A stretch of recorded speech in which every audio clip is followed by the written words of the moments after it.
If you're watching this right now, I want you to imagine something for a moment. You've worked so hard to build a life here in the United States. You've waited years for your green card. You've made sacrifices that few people truly understand. And now, someone tells you that getting on a plane, visiting your family abroad, or taking a long-needed trip could put all of that at risk. That idea can feel terrifying, like the very ground beneath your feet might disappear the moment you step off U.S. soil. If that thought worries you, you're not alone. And in this video, we're going to talk about exactly what green card holders need to know about travel risks under the Trump administration. Let's start by being honest and clear. A green card, or lawful permanent resident status, is one of the most valuable immigration statuses someone can have. It gives a person the right to live and work in the United States permanently, but it is not citizenship. Because of that difference, a green card holder's right to re-enter the United States after travel depends on certain rules that can sometimes be confusing.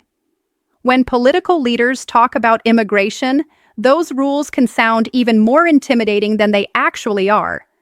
What we're going to do here, step by step, is break down the facts so you understand the real travel risks, not the rumors or what you might hear in passing conversations. Under any presidential administration, including the Trump administration, U.S. immigration law on its face has not fundamentally changed the basic rights of green card holders to travel. Green card holders can leave the United States and return. That's the starting point. The risk comes not from the fact that you are traveling, but from how long you are gone, what your intentions are, and how well you follow the rules. It's not about fear, it's about knowing the rules so you can protect your status. The most important rule to understand is this.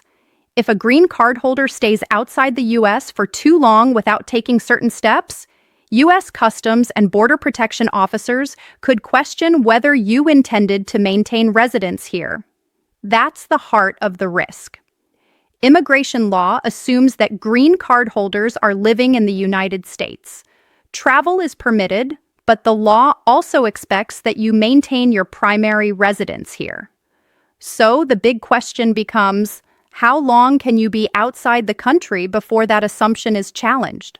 Historically, a trip shorter than 6 months generally has not raised serious doubts about your intent to remain a U.S. resident. But once you approach or exceed 6 months, things change. At 6 months to 1 year, border officers may ask questions about your ties to the United States. Where do you live? Do you have a job here? Do you file taxes here? Do you have family here? These are the kinds of questions officers ask to understand whether you truly maintained your home in the United States while you were away. If a green card holder stays outside the United States for 1 year or more, that is where the real risk can begin. U.S. law presumes that absence of 1 year or longer may show abandonment of U.S. residence. That doesn't mean it is automatic, but it does mean that without special preparation, immigration officers could decide that you gave up your green card. So even though the law has not changed simply because of a presidential term, the policies around how strictly officers apply the rules can vary based on leadership, priorities, and enforcement focus. Under the Trump administration, immigration enforcement generally became more strict in many areas, and that included scrutiny of green card travel issues. What that means in real terms is that officers at the border may ask more questions, review travel history more closely, and apply the rules with less leniency than in other periods. It doesn't mean you can't travel, but it does mean you need to be more prepared and more organized than you might have needed to be in the past. So let's talk about what that preparation looks like, because understanding it can reduce your risk significantly. First, if you plan to be outside the United States for more than 6 months, but less than 1 year, do not panic. It doesn't automatically mean you will lose your green card. What it does mean is you should be prepared to show documentation that proves your ongoing ties to the United States. These can include things like proof of your home, a job or business documents, tax filings showing you filed U.S. taxes while abroad, proof of family living in the U.S., or even evidence of community involvement. Think of this as your story, not a fake story, but the true facts of your life that show you never intended to abandon your U.S. residence. Second, if your travel will be approaching or exceeding 1 year, there's something called a re-entry permit. This is a document you can apply for before you leave the United States that tells U.S. Citizenship and Immigration Services that you plan to be away for a long period but still intend to return home permanently. Re-entry permits are typically valid for up to 2 years and can be a powerful tool to protect your green card status when you have important reasons to stay abroad for extended time, like caring for a sick relative, work assignments, or other personal reasons. Here's an example. Imagine Maria, a lawful permanent resident who needs to travel abroad to care for her elderly mother. Her flight plans show she will be gone for 11 months. If Maria does not apply for a re-entry permit before she leaves, border officers upon her return could question whether she abandoned her U.S. residence. Because she was away almost a year, they might decide that she gave up her green card. But if Maria applied for a re-entry permit and carried it with her, that document shows she made an official request to maintain her residency and plans to return. That dramatically reduces the risk of losing her status. The Trump administration did not eliminate the ability to get re-entry permits, but the overall environment for immigration enforcement created a culture where border officers were more thorough and less willing to assume the benefit of the doubt. What that means for green card holders is that minor mistakes or lack of documentation mattered more than some people expected. If you walked into the border with just your green card and no supporting paperwork showing your life in the United States, you could find yourself answering lots of questions, and in rare cases, you might be referred for further inspection or even risk denial of entry. It is important to note that the law itself did not change. Legal protections for green card holders remain the same on paper, but the application of those laws, how strictly the rules were enforced at ports of entry, became tougher. And that is exactly what we are trying to understand when we ask how risky travel is today. So what steps can you take to travel safely as a green card holder under these enforcement conditions? I want to walk you through this carefully.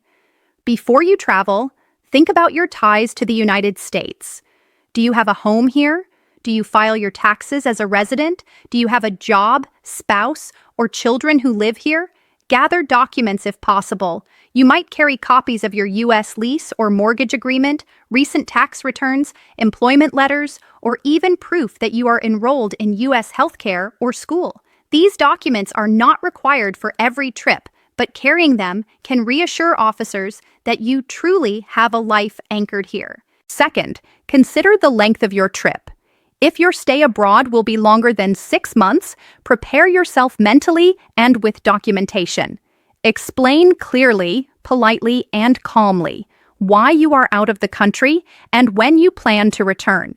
It helps if your reason is reasonable and consistent with maintaining your life in the United States. Third, if you anticipate a long trip, apply for a re-entry permit before you depart. This is one of the most effective ways to protect your green card status when travel will be extended. The process involves filing Form I-131 with U.S. Citizenship and Immigration Services while you are in the U.S. and waiting for approval before you leave.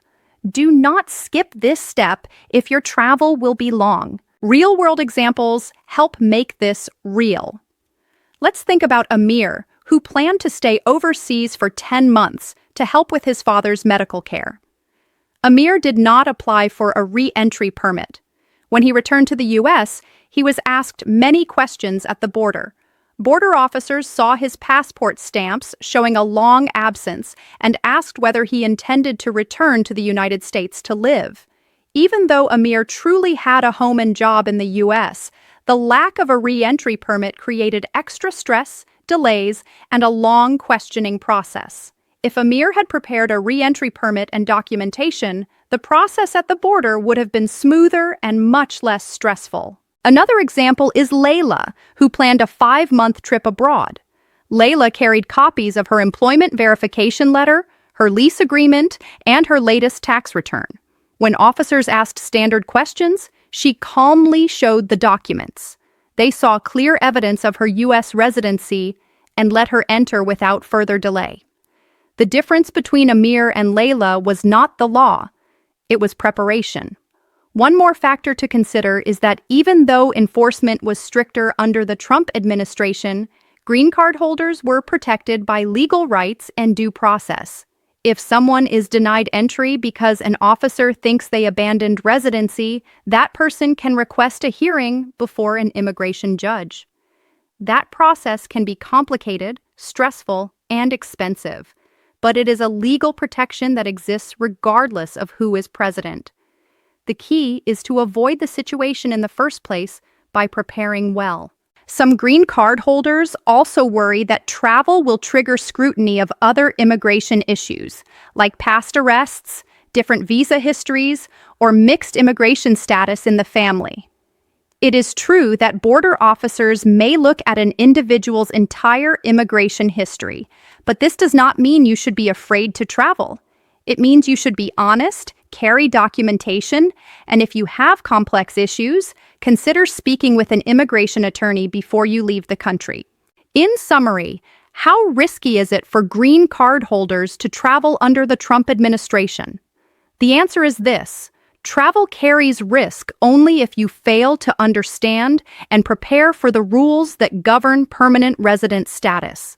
The rules themselves, the legal right to travel and return, remain, but enforcement scrutiny increased, meaning border officers ask more detailed questions and expect better preparation from travelers. With good preparation, documentation, and respect for the rules, most green card holders travel safely and return without problems. Before we finish, I want to remind you that travel decisions should always be thoughtful. Know the length of your intended trip. Know the documentation you carry, and when in doubt, seek legal guidance to protect your residency. Knowledge reduces fear and helps you protect what you've worked so hard to build. If you found this information helpful, please subscribe to Legal Focus USA for more immigration updates and legal guidance. We're here to help you understand complex topics in clear, calm language so you can make confident decisions about your future. Thank you for watching, and I'll see you in the next video.